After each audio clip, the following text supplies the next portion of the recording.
열왕기하 16장 1절에서 11절까지 말씀입니다. 르말랴의 아들 베가 제17년에 유다의 왕 요담의 아들 아하스가 왕이 되니 아하스가 왕이 될 때의 나이가 20세라. 예루살렘에서 16년간을 다스렸으나 그의 조상 다윗과 같이 아니하여 그의 하나님 여호와께서 보시기에 정직히 행하지 아니하고 이스라엘의 여러 왕의 길로 행하며 또 여호와께서 이스라엘 자손 앞에서 쫓아내신 이방 사람의 가증한 일을 따라 자기 아들을 불 가운데로 지나가게 하며 또 산당들과 작은 산 위와 모든 푸른 나무 아래에서 제사를 드리며 분향하였더라. 이때에 아람의 왕 르신과 이스라엘의 왕 르말랴의 아들 베가가 예루살렘에 올라와서 싸우려 하여 아하스를 에워쌌으나 능히 이기지 못하니라. 당시에 아람의 왕 르신이 엘랏을 회복하여 아람에 돌리고 유다 사람 엘라셋에 쫓아내었고 아람 사람이 엘랏에 이르러 거기에 거주하여 오늘까지 이르렀더라. 아하스가 아수르 왕 디글랏 빌레셀에게 사자를 보내 이르되 나는 왕의 신복이요 왕의 아들이라. 이제 아람 왕과 이스라엘 왕이 나를 친히 청하건대 올라와 그 손에서 나를 구원하소서 하고 아하스가 여호와의 성전과 왕궁 곳간에 있는 은금을 내어다가 아수르 왕에게 예물로 보냈더니 아수르 왕이 그 청을 듣고 곧 올라와서 다메섹을 쳐서 점령하여 그 백성을 사로잡아 기르로 옮기고 또 르신을 죽였더라. 아하스 왕이 아수르의 왕 디글랏 빌레셀을 만나러 다메섹에 갔다가 거기 있는 제단을 보고 아하스 왕의 그 제단의 모든 구조와 제도의 양식을 그려 제사장 우리아에게 보냈더니 아하스 왕이 다메섹에서 올라가기 전에 제사장 우리아가 아하스 왕이 다메섹에서 보낸 대로 모두 행하여 제사장 우리아가 제단을 만든지라. 오늘 등장하는 아하스 왕은 남왕조 유다의 왕입니다. 북왕조 이스라엘 왕들이 늘 신앙적으로 실패한 길을 걸었다면 남왕조 유다 왕들은 비교적 하나님께 순종하는 길을 걷곤 했는데 이 아하스는 드물게 매우 악한 왕으로 여기 기록되고 있습니다. 2절에 보는 바와 같이 하나님 여호와께서 보시기에 정직히 행하지 아니하였다. 3절에 보듯이 이스라엘의 여러 왕의 길로 행하며 또 여호와께서 이스라엘 자손 앞에서 쫓아내신 이방 사람의 가증한 일을 따라 자기 아들을 불 가운데로 지나게 했다. 아주 가나안 족속들이 가졌던 아주 잔혹한 제사의식을 이방 우상 신들이 섬기던 그 신앙을 쫓아가고 4절에 보는 산당들과 작은 산 위와 모든 푸른 나무 아래서 제사를 드리며 분향하였다. 지방 곳곳에 산당들이라고 해서 제단들을 만들어 처음에는 하나님께 제사를 지냈는데 점점 원주민들 이방 종교와 혼합되다가 나중에는 우상을 섬기는 본산지 같이 된 것입니다. 이 일로 인해서 이제 아람 왕과 북왕조 이스라엘 왕이 연합하여 유다를 치러 올라옵니다. 물론 그들이 이기진 못했지만 남왕조 유다가 크게 곤욕을 치루었고 견디다 못해서 아수르 왕에게 원군을 청하여 간신히 이를 극복합니다. 그 일로 인하여 그 아수르 왕에게 성전의 보배들을 다 내어주는 일까지 벌어집니다. 역대하 28장에 가면 이 문제에 대한 조금 더 자세한 설명이 나옵니다.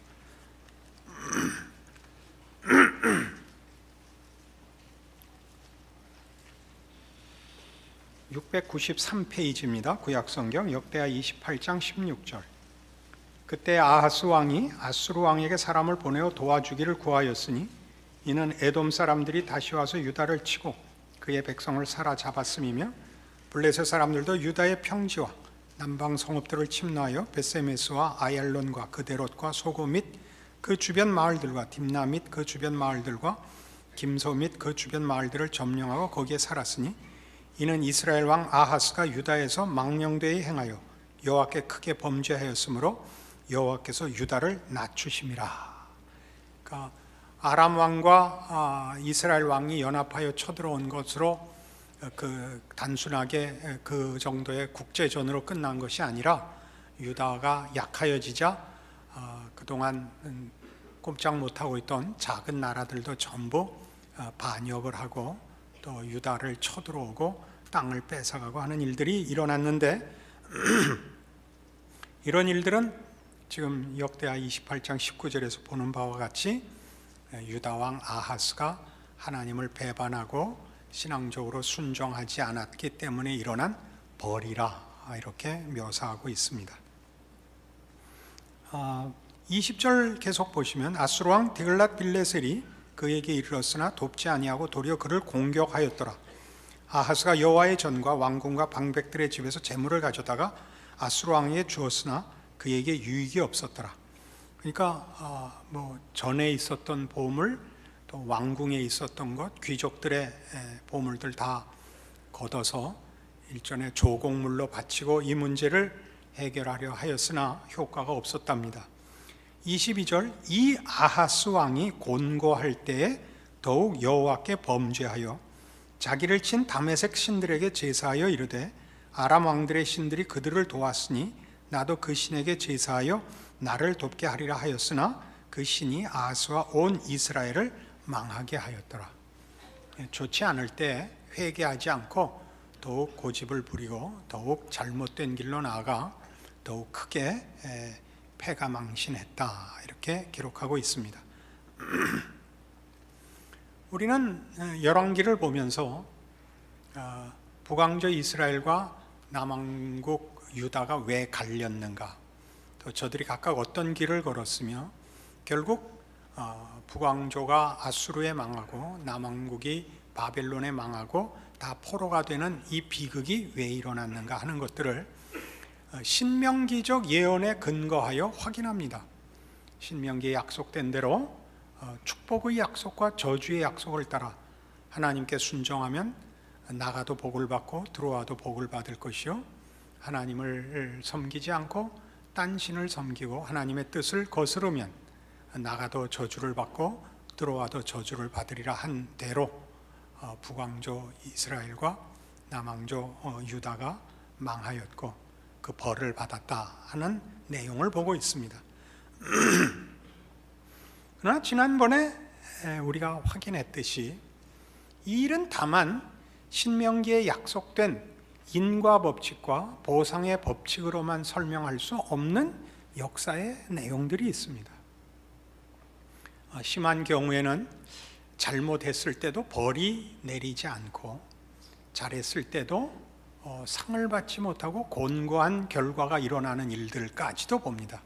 우리는 1차적으로 하나님께서 두고 보는 분이 아니라 방관하고 기다려서 잘잘못을 가려서 상을 주고 벌을 주는 심판관 정도가 아니라 과정에 개입하시는 하나님이다 하는 것을 지난번 설교 때 확인했습니다. 하나님은 물론 우리에게 이렇게 해라 저렇게 하지 마라 라고 말씀하십니다. 말씀하시고 기다리는 것이 아니라 말씀하시고 그 말씀이 우리에게 상으로 주어지게 하기 위하여 결과를 만들기 위하여 과정에 개입하시는 하나님이었습니다.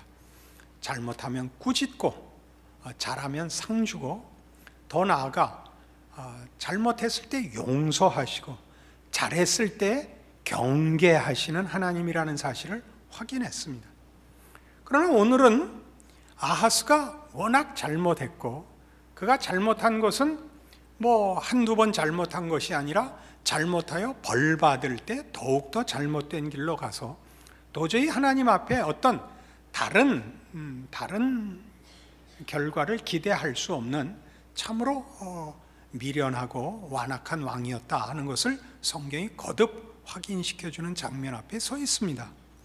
그런데 뜻밖의 그가 북왕국 이스라엘과 아람 왕의 연합군의 공격을 받을 뿐만 아니라 아수르의 원군을 청하였다가 아수르에게도 고난을 겪은 일이 하나님께서 아하스의 잘못을 징계한 것이라 라는 말씀 앞에 서 있지만, 성경은 이 아하스의 잘못과 아하스의 불순종에 관하여 신명기적 결과만으로 그 하나님이 보응하신 것이 아니라 한 걸음 더 나가셨다 하는 것을 우리에게 보이는데, 그 한 걸음 더 나간 것이 우리 지난번에 살펴본 바와 같은 과정에 개입하시는 정도, 결과를 만들어내시는 정도보다 더한 한 걸음인 것을 오늘 확인하게 됩니다.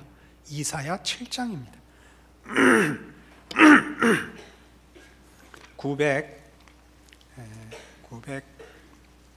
구약성경 974페이지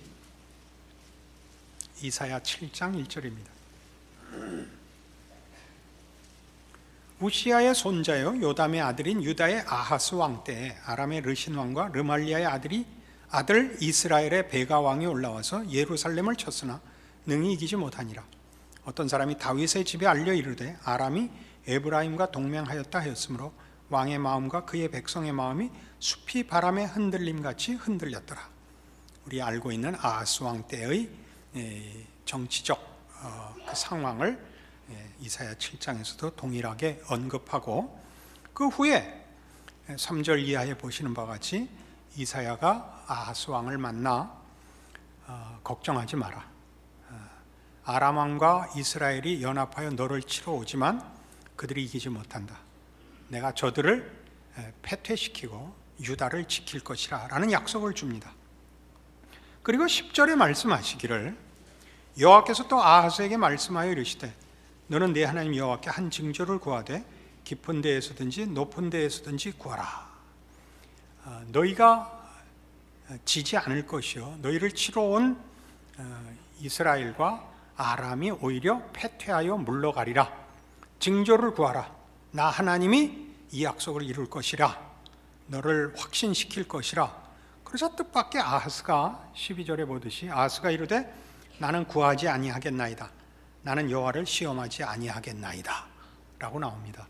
이렇게 읽어만 보면 기특한 소리를 한 것입니다만 사실은 하나님께는 기대를 걸지 않겠습니다. 하나님에게는 나는 관심이 없습니다, 그런 뜻입니다. 그래서 꾸중을 듣습니다. 이사야가 이르되 다윗의 집이여 원하건대 들을지어다. 너희가 사람을 괴롭히고서 그것을 작은 일로 여겨 또 나의 하나님을 괴롭히려 하느냐. 그러므로 주께서 친히 징조를 너희에게 주실 것이라. 보라, 처녀가 잉태하여 아들을 낳을 것이요 그의 이름을 임마누엘이라 하리라. 메시아의 탄생을 징조로 줍니다. 예수 그리스도의 오심, 처녀가 잉태하여 아들을 낳을 것이라 라는 큰 징조를 줍니다. 물론 당시에 어떤 처녀가 아이를 낳는 역사적인 징조가 있었을 것입니다. 그 사건은 성경이 기록하고 있지 않아서 모르지만 그 징조가 가지는 궁극적인 실체인 예수 그리스도의 오심은 이제 우리가 알고 있습니다. 2000년 전에 베들레헴의 역사 속에 성자 하나님께서 오셔서 우리와 함께 하시는 하나님의 약속 임마누엘을 이루셨습니다. 근데 이 임마누엘의 약속이 어느 시점에 허락되느냐를 보라 말이죠. 아하스라는 왕 때 가장 하나님의 마음에 들지 않는 거역과 배반과 우상 숭배와 하나님의 뜻을 거스르는 온갖 악행 속에서 허락이 됩니다. 우리는 놀라죠. 하나님께서 이렇게 일하시는 것이 무슨 뜻이냐? 우리가 아는 기본적인 신앙의 법칙은 신명기적 사관이라고 얘기하는 축복의 약속과 저주의 약속에 근거하는 것입니다. 우리는 물론 하나님이 이 잘잘못에 보상하는 정도가 아니라 잘못을 고치고 잘하는 것을 격려하며 잘되게 하기 위하여 과정에 개입하신다는 것까지 알고 있지만 오늘의 내용은 그것만으로도 설명이 되질 않습니다. 우리는 이 문제를 확인하기 위하여 로마서 9장으로 가봅니다. 신약 성경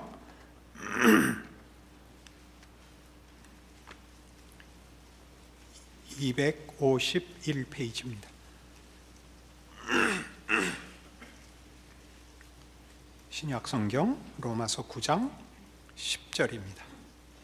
그뿐 아니라 또한 리브가가 우리 조상 이삭 한 사람으로 말미암아 임신하였는데 그 자식들이 아직 나지도 아니하고 무슨 선이나 악을 행하지 아니한 때에 택하심을 따라 되는 하나님의 뜻이 행위로 말미암지 않고 오직 부르시는 이로 말미암아 서게 하려 하사 리브가에게 이르시되 큰 자가 어린 자를 섬기리라 하셨나니 기록된 바 내가 야곱은 사랑하고 에서는 미워하였다 하심과 같으니라. 우리는 지금 무슨 얘기를 듣고 있느냐 하면 하나님께서 그의 백성을 어떻게 부르시느냐, 잘한 자들을 부르시고 잘못한 자들을 버리시느냐, 저들의 행위와 저들의 선택의 결과로 하나님의 백성 되는 것이 주어지느냐라는 문제에 서 있습니다. 성경이 하는 답은 우리의 선택과 잘잘못의 행위 이전에 하나님의 작정과 부르심으로 하나님의 백성 되는 것이 결정된다라는 설명 앞에 서 있습니다. 그래서 무슨 예를 드느냐면 야곱과 에서의 차이를 둡니다. 야곱과 에서는 다 이삭의 쌍둥이 아들입니다. 그 둘이 태어나기 전에, 그러니까 무슨 일을 행하기 전에, 어떤 선택과 결정이 있기 전에, 아직 태어나기 전에 하나님께서 야곱은 사랑하고 에서는 미워하기로 하셨기 때문에 야곱이 하나님의 자녀가 되었다라는 얘기를 함으로써 하나님의 자녀들은 그들이 어떤 선택을 했느냐, 어떤 결과를 만들었느냐 이전에 하나님이 기꺼이 그를 당신의 자녀로 용납하시고 그의 하나님이 되기로 결정하셨기 때문에 그의 백성이 되었다고 설명합니다. 우리 당연히 이 질문이 떠오르죠. 우리에게 아무 책임이 없다면, 우리에게 아무 선택의 의미가 없다면, 그럼 우리에게 무슨 권리가 있으며 무슨 책임이 있단 말인가? 14절에 동일한 질문이 나옵니다. 그런즉 우리가 무슨 말을 하리요? 하나님께 불의가 있느냐? 그럴 수 없느니라. 불의가 있느냐? 불공평하다. 그 얘기가 나오죠. 우리에게 책임이라는 것이 의미가 없다면 인간된 가치가 무엇이냐? 하나님의 자녀가 되는 결정이 오직 하나님의 결정과 하나님의 선택에 있고 하나님의 뜻에 좌우된다면 거기에 무슨 질서가 있고 근거가 있느냐? 거기에 무슨 공정함이 있느냐? 라는 질문이 나옵니다.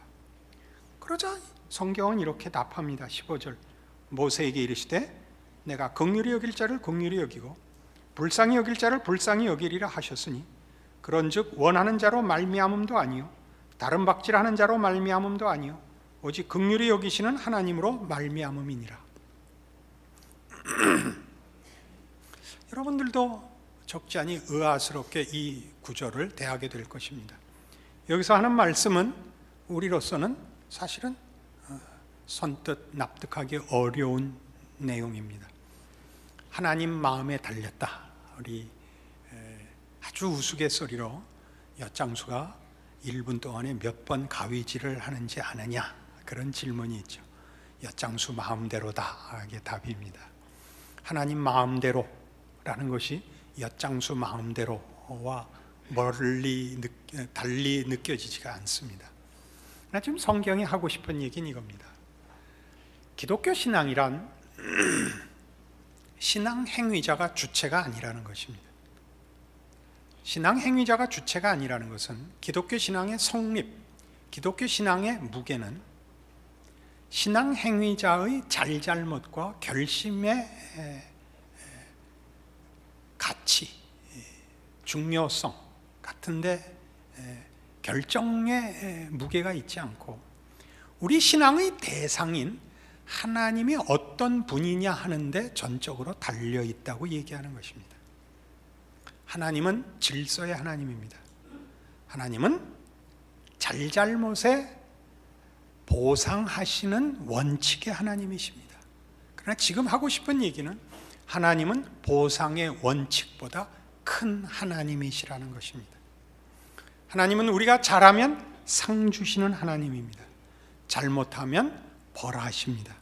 그러나 벌하기 위하여 심판권을 행사하는 것이 아니라 잘못을 고치게 하려고 벌하시며, 잘하는 사람을 상 주는 데서 그치는 것이 아니라 잘못한 사람도 상을 받게 하기 위하여 잘잘못의 법칙을 넘어서는 통치권을 행사하는 분이다 하는 것이 지금 로마서 9장이 하고 싶어하는 얘기입니다.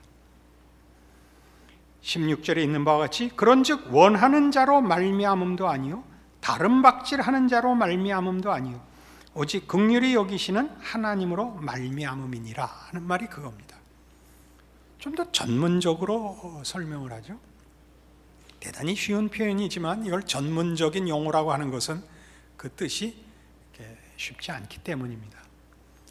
이 내용을, 이 16절의 내용을 줄여서 하나님은 자유로우신 분이다 이렇게 전문적으로 표현합니다.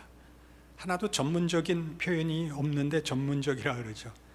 하나님은 자유로우시다는 것은 하나님은 법칙에 제한받지 않으십니다. 잘못한 사람은 벌받게 줄 수 없는 잘잘못의 보상의 원칙에 매이지 않습니다. 잘한 사람에게 상 주시지만 잘못한 사람을 고쳐내시는 하나님입니다. 그것이 우리가 믿는 하나님입니다. 그래서 기독교 신앙에는 뭐가 있느냐 하면 기적이 있는 것입니다. 기적이란 뭐죠? 일어날 수 없는 일이 일어나는 것입니다.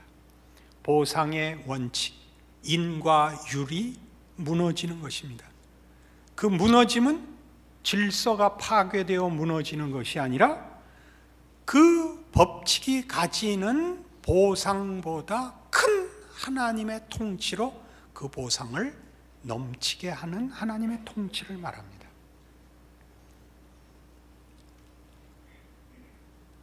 기독교 신앙에는 신비가 있습니다. 신비롭다는 것은 이론으로 설명되지 않는다는 뜻입니다. 하나님이 가난한 자를 찾아오신다, 용서하신다, 긍휼히 여기신다, 자비롭게 다스리신다 하는 말들이 그것입니다. 기독교 신앙에만 있는 이 중요한 신앙의 행위들을 보십시오. 우리는 기도합니다. 기독교 신앙의 중요한 신앙 행위입니다. 기도는 어떻게 합니까? 인과 율을 따라하거나 보상의 법칙을 따라하지 않습니다. 우리는 물론 그 원칙을 따라서 하나님 아버지, 제가 하나님의 뜻을 행하기를 즐거워합니다. 소원합니다. 그러니 들어주십시오. 기특한 기도이며 하나님이 기꺼이 기쁘게 들어주실 것입니다. 그러나 기도에는 뭐가 있느냐 하면 이런 억지가 있습니다. 어떤 억지요? 하나님 아버지, 이거 제가 잘못했습니다. 용서해 주십시오. 그리고 복 주십시오. 이 얼마나 억지냐 하면, 여러분 누구에게 1억 빚을 졌는데 가서 내가 갚을 수 없게 되었습니다. 용서해 주십시오. 그리고 1억 더 주십시오. 라고 얘기하면 그것이 통합니까? 그러나 하나님께는 이것이 통합니다. 아무런 조건과 이유 없이 잘못했습니다라는 것이 가능한 것, 그것이 기도 아닙니까? 오직 잘못했고 용서를 구한다는 것만으로 기도가 성립된다는 것이 기독교 신앙 아닙니까? 여기는 인과 법칙이나 보상의 원리라는 것을 뛰어넘는 하나님의 은혜의 통치가 있죠. 그게 신비로운 하나님 되시는 성품이 있죠. 다른 박질하는 이, 소원하는 이가 아니라 원하는 하나님의 뜻 하나만으로 인과 법칙을 벗어나는 하나님의 충만하신 기적과 신비의 긍휼과 자비와 은혜가 결과된다는 것이야말로 아하스의 앞에 하나님이 그를 징계하고 벌 주어도 시원치 않은 현실 앞에 허락된 임마누엘의 약속 속에 등장하는 통치자, 우리의 믿음의 대상이요 경배와 찬양의 주인이신 하나님이 누구신가 하는 참으로 중요한 신앙의 핵심입니다. 로마서 11장에 가면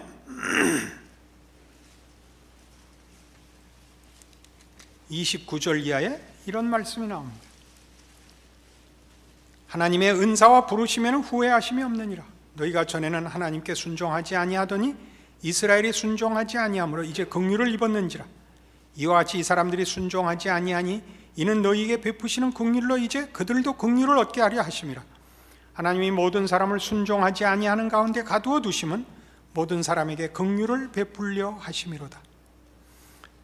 지금 이 장면은 사도 바울이 이스라엘의 구원을 논하고 있는 장면입니다. 이스라엘의 구원을 논하고 있는 장면이라는 것은 이스라엘이 실패했음에도 불구하고 구원을 얻을 것이라고 설명하는 장면입니다. 이스라엘은 예수를 믿는 일에 실패했습니다. 저들은 선민임에도 불구하고 메시아를 받아들이지 않아 그 구원에 있어서 실패한 민족이 됩니다. 그리하여 구원은 이방에게 넘어갔습니다. 이방은 예수를 믿어 하나님의 자녀가 되었고 이스라엘은 아직까지도 예수를 메시아로 인정하지 않고 있습니다. 그럼 이스라엘은 버렸느냐? 사도 바울의 대답은 그렇지 않다는 것입니다. 왜 그렇지 않은가? 그 문제를 이렇게 설명을 합니다. 원래 이스라엘이 선민이 된 것은 이스라엘만 하나님의 백성으로 부름을 받았기 때문이 아니라 하나님이 전 인류를 구원하기 위하여 이스라엘을 제사장 나라로 구별한 것이다. 그러니까 이스라엘을 부른 것은 모든 나라를 부르기 위하여 불러 세운 제사장 국가였다. 그러니까 이스라엘이 구원을 얻고 구원에 성공을 하면 그것이 넘쳐 모든 이방에게 모든 족속과 나라들을 하나님의 백성으로 삼으시는 일의 그 한 방법이 될 것입니다. 그러나 뜻밖의 이스라엘은 메시아를 받아들이는 일에 실패하여 구원에 실패합니다. 그러면 이스라엘이 제사장 국가로 저들이 구원을 받아 모든 이방을 믿게 하기 위한 하나님의 말하자면 백성으로 먼저 부름을 받은 것인데 저들이 실패하였으니 저들을 통하여 증거되어야 할 구원은 이미 제대로 시행되지도 못하고 말았습니다. 실패하고 말았습니다. 그러나 하나님께서 이스라엘이 실패하자 전적인 은혜로 이스라엘이라는 조건과 방법 없이 이스라엘을 은혜라는 방법으로 조건 없는 방법으로 자기의 백성을 삼으셨습니다. 그러니까 바울의 얘기가 그겁니다. 이스라엘의 성공이 있어야 그 결과로 구원받을 이방이 이스라엘의 실패로 아무 조건 없는 은혜로 하나님 앞에 받아들여졌다면 원래 그의 제사장 국가로 부름받았던 이스라엘이야말로 그 은혜의 방법에서 제외될 리가 없지 않냐. 그 얘기를 하는 장면입니다. 그러면서 무슨 얘기로 끌고 나가느냐 하면 32절에 있는 바와 같이 하나님이 모든 사람을 순종하지 아니하는 가운데 가두어 두심은 모든 사람이 긍휼을 베풀려 하심이로다 라는 대로 이 이스라엘이 구원받을 수밖에 없는 이유를 확대하여 우리가 인과 법칙에 묶여 있는 것은 우리가 성공하여 구원을 만들어내라는 뜻이 아니라 우리의 실패와 성공을 뛰어넘는 하나님의 은혜의 통치가 우리를 하나님의 백성 만들 것이라 라는 것을 확인시키기 위하여 있는 것이다 라고 확대합니다. 우리 현실적으로 돌아와서 우리에게 적용을 합시다. 여러분들 신앙생활에 성공적이십니까? 잘하는 것입니다. 더욱 진력하시고 계속 그리하십시오. 실패하셨습니까? 괜찮습니다. 잘못 쓰지는 마십시오. 하나님 앞에 나와 은혜를 구하십시오. 인과 법칙보다 큰 하나님의 법칙을 구하십시오. 여러분의 실패를 무질서하고 혼돈과 게으름과 무책임함으로 끌고 가는 데 쓰지 말고 은혜를 구하여 그 인과 법칙이 만들어내는 결과보다 큰 하나님의 법칙이 여러분에게 결실되기 위한 하나님 앞에 기도하고 은혜를 구하는 신앙 행위로 궁극적인 승리로 여러분의 실패를 쓰십시오. 그렇게 따지면 우리에게 겁날 것은 없습니다. 우리는 인과 법칙에서, 보상의 원리에서 자주 실패할 수 있습니다. 그러나 은혜의 법칙 아래서 우리에게 절망은 없습니다. 이것이 오늘 아하스의 생애 속에 찾아온 하나님으로 말미암아 우리 모든 성도들에게 하나님이 주시는 은혜로우신 약속입니다. 하나님은 자유로우신 분입니다. 인과 법칙에 묶이지 않으십니다. 우리의 실패에 하나님이 속수무책이지 않습니다. 우리의 실패와 우리의 잘못에도 불구하고 우리에게 다시 승리와 영광을 안겨주실 수 있는 하나님이십니다. 그러기 위하여 그의 아들을 보내어 그의 약속에 당신을 묶으십니다. 이 자유로우신 하나님이 징조를 베풀어 예수 그리스도 안에 자신을 묶고 내가 너희를 은혜로 백성 삼기로 했다라는 약속에 자신을 묶으십니다. 은혜로우신 하나님, 자유로우신 하나님을 당신을 은혜로우신 하나님으로 묶으시는 것이 임마누엘의 약속입니다. 그러므로 우리에게는 절망이 없습니다. 기독교 신앙의 이 위대한 진리를 이해하지 못하면 우리는 늘 전전긍긍하게 됩니다. 우리는 늘 자책과 죄 씻음이라는 두 자리를 왕복하는 것에 불과해집니다. 그렇지 않습니다. 우리식으로 이해하자면 거의 뻔뻔한 것이죠. 그러나 우리 하나님은 그것을 뻔뻔하다 그러지 않습니다.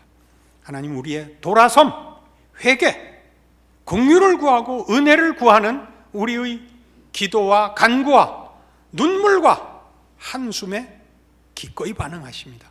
당신을 은혜와 묶고 자유로우신 하나님이 당신을 묶고 우리에게 약속하셔서 우리의 하나님이 되시기로 하셨습니다. 그래서 33절 이하에 이 말씀이 나옵니다. 깊도다 하나님의 지혜와 지식의 풍성함이요 그의 판단을 헤아리지 못할 것이며 그의 길은 찾지 못할 것이로다. 누가 주의 마음을 알았느냐? 누가 그의 모사가 되었느냐? 누가 주께 먼저 드려서 갚으심을 받겠느냐? 누가 하나님께 조건을 제시하여 결과를 강요하겠습니까? 그럴 수 없습니다. 하나님은 은혜의 하나님이십니다. 당신 안에 조건을 갖고 있습니다.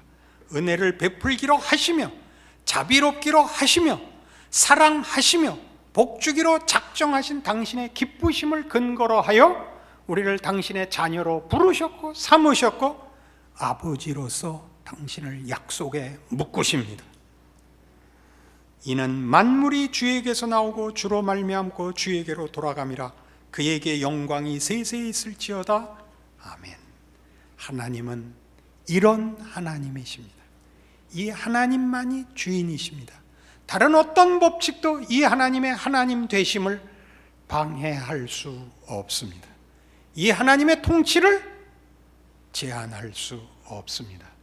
여러분의 존재와 생애와 여러분이 아는 하나님과 믿게 된 약속들과 그 앞에 받는 사랑을 대신하거나 약화시키거나 방해하거나 취소시킬 것은 세상에 없습니다. 담대함을 가지십시오. 믿음을 가지십시오. 기도하십시오. 그리고 믿음 안에서 승리하십시오. 여러분의 인생은 하나님의 자녀라는 이름으로 보호받을 것입니다. 기도하십시다. 하나님 아버지 은혜를 감사합니다. 하나님은 우리의 아버지시고 우리를 복주시는 자시요 사랑하시는 분이요 우리를 위하여 온 천하와 역사를 동원하시며 그의 아들을 아끼지 않는 아버지십니다. 우리의 신자된 삶과 하나님의 아들이라는 이름을 방해할 것이 없는 줄 아는 믿음으로 이후로 하나님의 사람으로 사는 인생을 참으로 하나님의 자녀답게 하기로 약속합니다. 은혜를 구하기로 합니다. 충성을 약속하기로 합니다. 순종하기로 합니다. 믿음을 지키기로 합니다. 기도하기로 합니다. 감사하기로 합니다. 주님 함께하여 주시옵소서. 예수님 이름으로 기도합니다. 아멘.